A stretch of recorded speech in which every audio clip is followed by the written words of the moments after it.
Yo, welcome to DJ Hustle's podcast. I have an iconic rapper, man, out of Los Angeles, California. His name is Glasses Malone. How you doing, G? How you doing, my brother? My man, Glasses, glad to have you on the show, bro. Man, thank you for having me, man. I appreciate it. Man, you've been in the game for a couple minutes now, and We was just counting the other day, officially 15 years. wow. My first record came out in 2007, Certified. It actually ended Wow. up being a hit record, but That that was a came out big in record. 2007. Yeah. That was a great big record, brother. Yeah. You are a lyricist that paints. When I mean by paint, you not only do you do your lyrics, but you give the audience a visual as you write and you say your lines. Who inspires you to be that kind of lyricist? That's actually a really good question because generally that question is who inspired me to rap? And I'll be like, nobody. But that particular question is probably Scarface will be number one. I think he's one of the greatest at painting that kind of picture. Ice Cube is right there. He paints great pictures. Dub C don't get enough credit. The Shadiest One album with him and CJ Mack, the pictures were unbelievable. But naturally, I'm a storyteller. But if I had to attribute to me, who do I go to for stories? Those guys plus Snoop. Nas is nasty. It's a couple nasty storytellers in hip hop history. Obviously, Rick, Slick, you know what I'm saying? Slick Rick back in the day. But naturally, that's my gift. I'm a storyteller. Yeah, I've seen you when I was in front of the stage watching you as a spectator. I'm seeing you when I introduced you as a hip hop artist on stage. I've seen you behind the scenes. When it comes to you repping the West Coast, you made it very endeared to everybody on the West Coast when you went to the East Coast and you get told Charlamagne and everybody in that crew about how Snoop was the biggest rapper, period. Now, we know that, right? But the way that you illustrated again, how you paint the picture, and you had to slow them guys down to understand what you were saying. And once you did, you gave them a whole solid book. How do you think that you can continue to do that as you paint the picture when you talk, not only when you write as an artist, but when you talk and you convey a message to somebody to make them really believe in what you're saying? I do a lot of research. I read a lot. When I first got into hip hop, it saved my life. Mm. I was in a really different place, selling PCP, gang banging, low riding, just in this really weird place of trying to survive. Hip hop kind of came, my brother wanted to rap. He brought it to me. We started rapping together. And it became like my therapist. Like it became something I could talk about and all the stuff we were suffering and the trauma, I was able to express it. Right. Got me a record deal. I never had to sell drugs again. Right. But 2012, it fell in love with me in 2005. I fell in love with it in 2012. So even growing up, I loved the music, but I never was in love with hip hop as a culture or what it would, what it should be as a culture.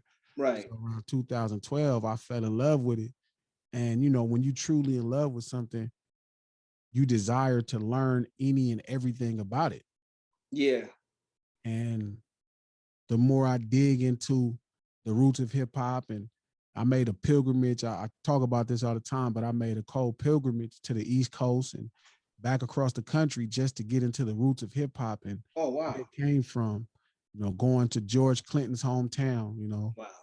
Talking to Cool from Kool and the Gang, having lunch with Eric B. Spending a lot of time in Boston at Roxbury, where New Edition is from. Really just combing the whole country to the roots of hip hop. You know what I'm saying? That where we pull from. And you just learn so much. You know what I mean? Like my passion for it is deep. And when you get into what the cornerstone of what hip hop really represent, where Kool Herc was, and when they was trying to do what it was about initially, right? Everything points to Snoop Dogg. So having that conversation, it wasn't really so much about the West or speaking up for the West. I mean, the West don't need representation; it's represented well.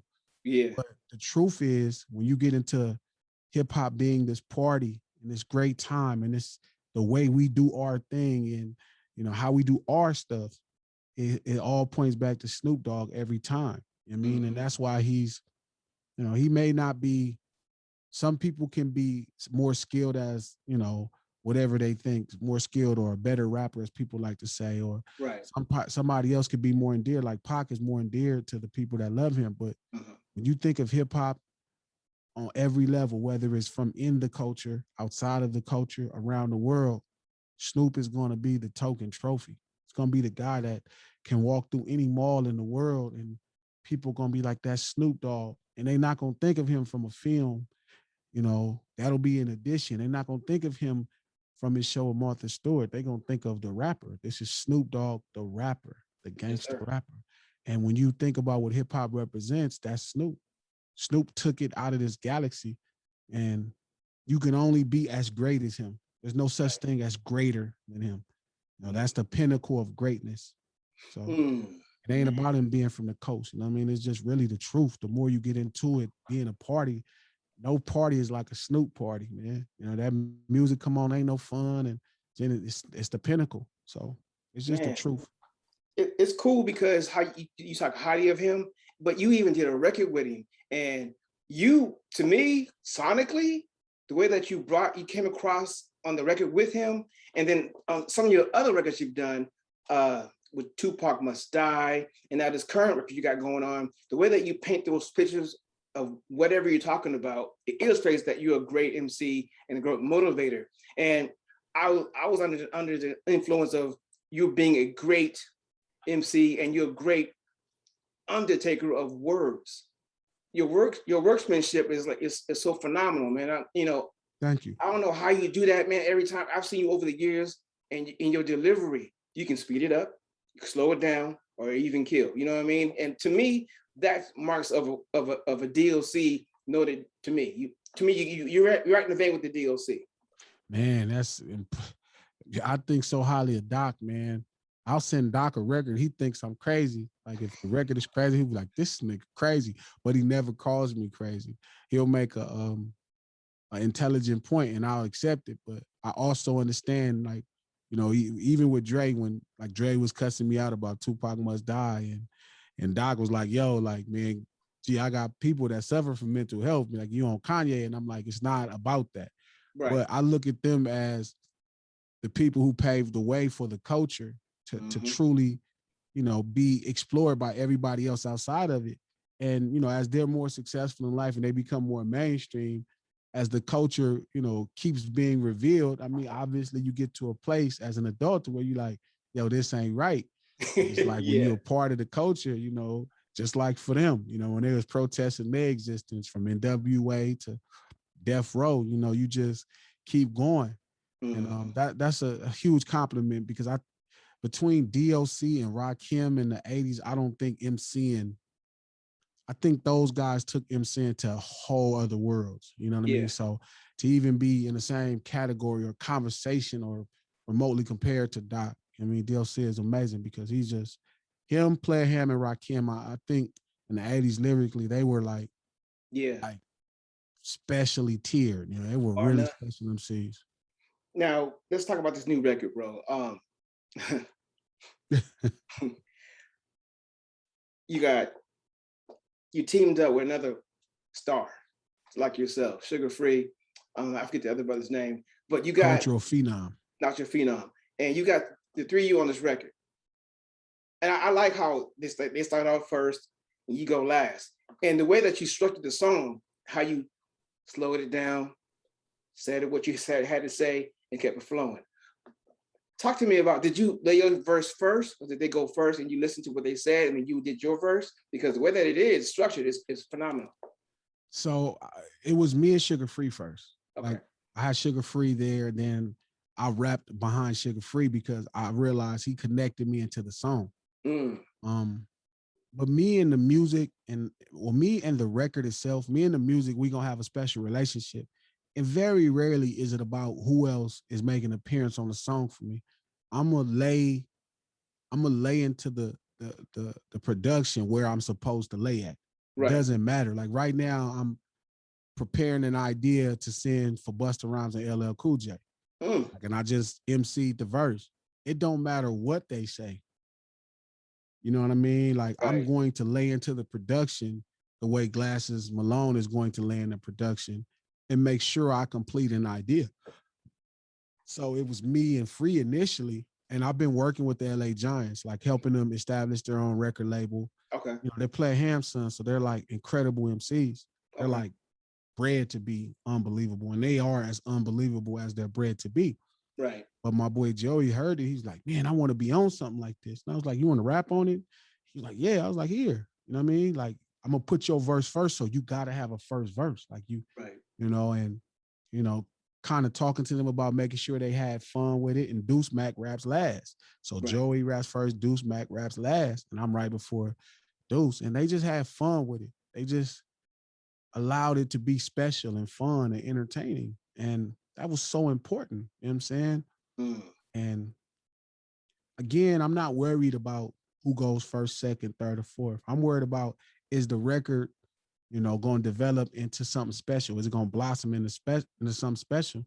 And Joey starts the record off, Joey Westside starts the record off so incredible. Yeah. You know what I mean? And Sugar Free makes it special. And then when I come in with the third verse and I make it, you know, I pay homage to Corrupt and flip they stuff. And then Deuce comes with a firmness that shuts the record down. So sonically and record wise, it tells a really great story.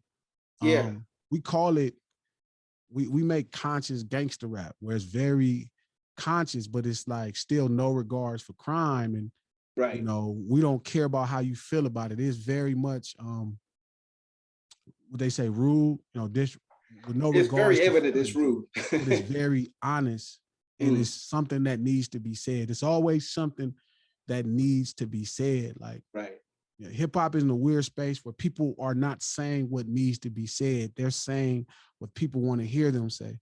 And one thing that I'm blessed with the Giantz and being around the Giantz and myself and a couple people I'm talking to, G Perico, like, it's still a movement of people trying to say what needs to be said to continue that tradition in hip hop.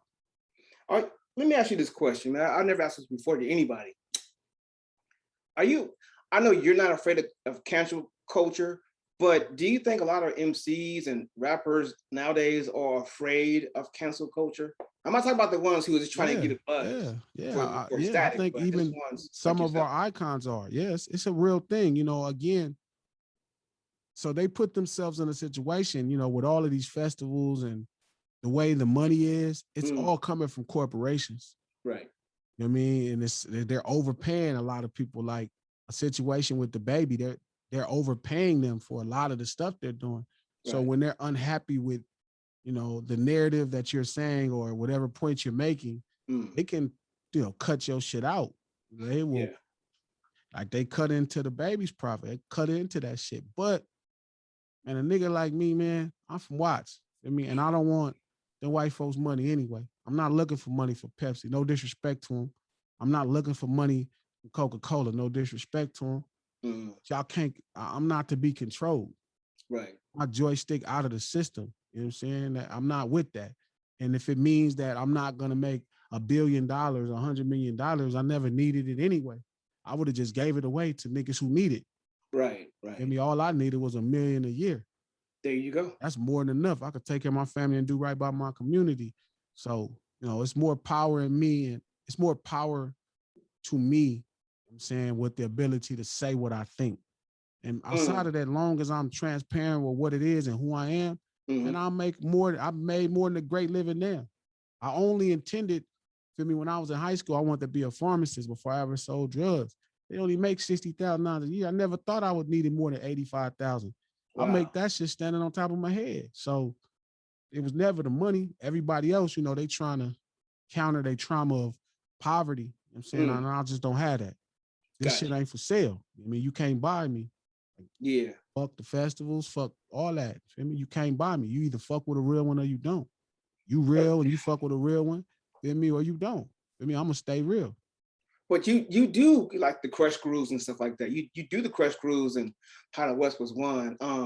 And they, every time you're on stage, they receive you as LA's one of the LA's own. It's not like you just a rookie or nothing like that. Yeah. You do great work. You have a great stage show. You do great with the audience participation.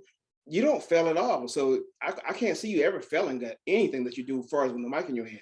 Thank you, man. I do a lot, man. When I tell you I do a lot of homework, I've had some really great tutelage and mentorship, Yeah. Mac 10, Birdman, Lil Wayne, really great people, Battle Cat. I mean, Guido the Nose, all the people that started my career. Kiki Loco is so important, from Yeah. True Blue. Niggas off the street don't get enough credit. My older brother, Pooh. I've had my boys, my manager, still just great tutelage. And I was blessed to fall in love with hip hop, you know what I'm saying? And that really helped me a lot, you know what I mean? And it made me very possessive over it. I'm possessive now where I don't want to give it to everybody. And a lot of the homies get mad. They be like, yo, you can't just say this person shit. Yes, I can. I'm possessive because I love it. It's mine, you know what I mean? And it's ours and we just not giving it to everybody. But yeah, I just feel like my love for it, my passion for it makes me a different kind of animal with it. You know what I mean? So I'm grateful that, people do like my show, and I'm grateful they can notice the work I put in. I'm grateful when I tell a story and they get it. I'm grateful because it's all the art of communication anyway. I'm trying to, get something.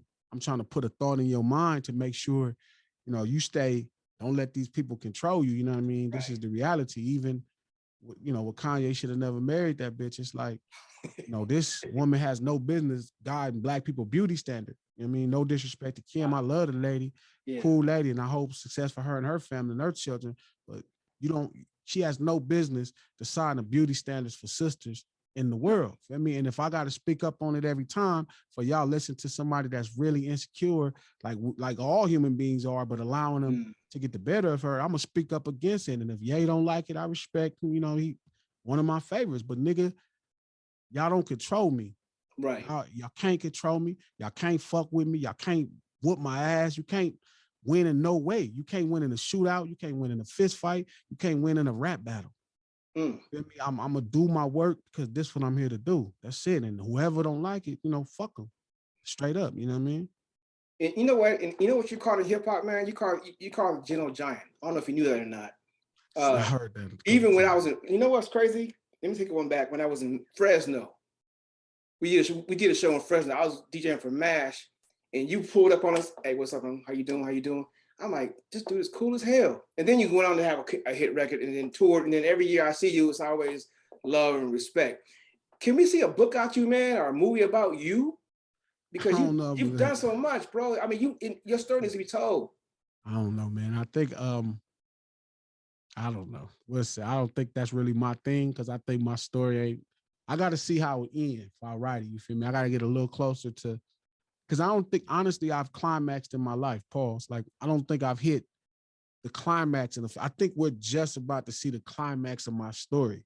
Okay. Like, and you know what I'm saying? I got to see how interested it is as a story. Like, the initial part of it, it could be, but it's more or less about other characters.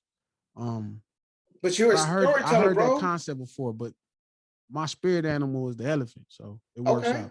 But you're a storyteller to the max. It's like yeah, but I don't. There's no weakness in you, so I don't want to fabricate it. So when I get to the climax of it, then I'll be able to say, yeah, this story is worthy of being told. It's Snoop and them, they climax is different.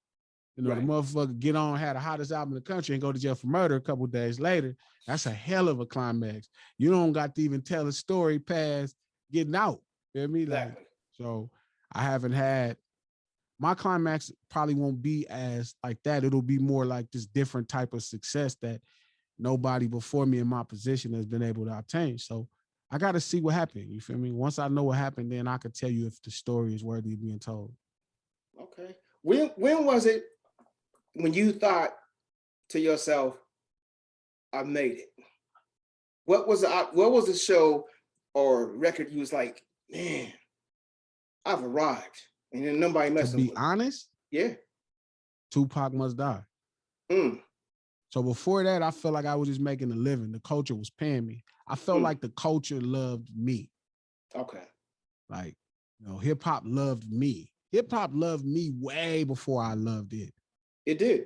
It loved me, man. People showed me love, but Tupac Must Die, I was able to reciprocate the love that it had for me.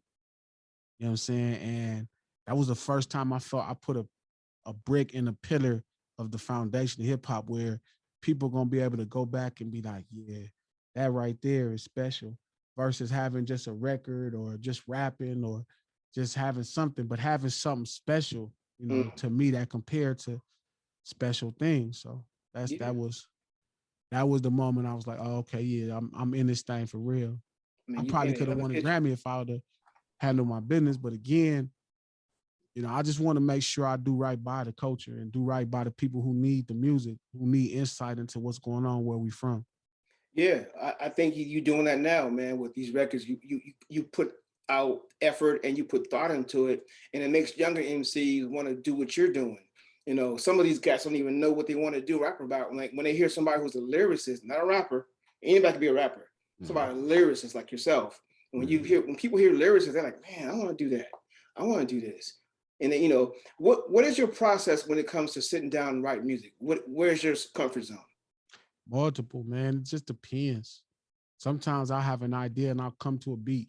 Sometimes I'll have an idea and I'll have somebody make music or make the music with them.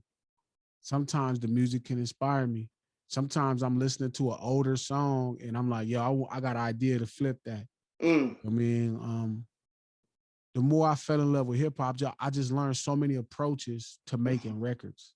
When I first got into it, I would just play music and then let the music inspire me to write whatever I wrote. In 2022, you know what I'm saying? I got 7 ways to go about it. You know what I mean? It's always tough for me to have writer's block because it's about 7, 8 ways I could go about making a record. And some of the records I think is average is so much, so great when it comes to the culture. It's scary. So my job is to keep building on that and finding more ways to skin a cat. You know what I'm saying? I got you, man. My last question, brother. What keeps you motivated? I love it. I feel like I got a point to prove. It's a chip on my shoulder. And I genuinely love hip hop. I love this shit, man. And I don't just love the MC part that I'm a part of. I love the whole challenge of it. I love every part of it. Feel me? I love it. It keeps me up at night. You know what I'm saying? I love this shit. I study it. I love it. And it just drives me crazy. I mean, so it chose me and then I chose it. You feel me? It's like a girl that fall in love with you first and she love you to death, but you like, man, you don't really love me like that. And you really realize she love you like that. And it's like, then you fall in love with her. Feel me? It's that type of love story. You know what I'm saying? Like, this shit loved me. It made me a millionaire. It made me $1 million, $2 million before I even fell in love with it. Damn. Just because I was showing some level of devotion to it. But when I fell in love with it, the money meant nothing. Yeah. Just changed. You know what I'm saying? And it started being about, understanding it and focusing on it. And like, what's the lady named Hearst? She got the song Focus on Me. That's hip hop talking to me. You know what I'm saying? So yeah. That's really where it is, man. Man, Glasses, thank you, man, so much for this time. Thank you for having me, man. You are a great MC, man. I wish nothing but the best for you. Thank you. I'm gonna spin your record behind me in a minute anyway, so don't worry about that. Man. That's all I ask. Whatever you need from us, bro, we got you covered, bro. Yes, sir. I'm always leaning on them DJs, man. Y'all the cornerstone of this shit. Man, the elements, you know what I'm saying? And keep doing what you're doing, and I'll see you at the top, brother. Yes, sir. My guy. Thank you. Much love. Hustle man. Hustle man.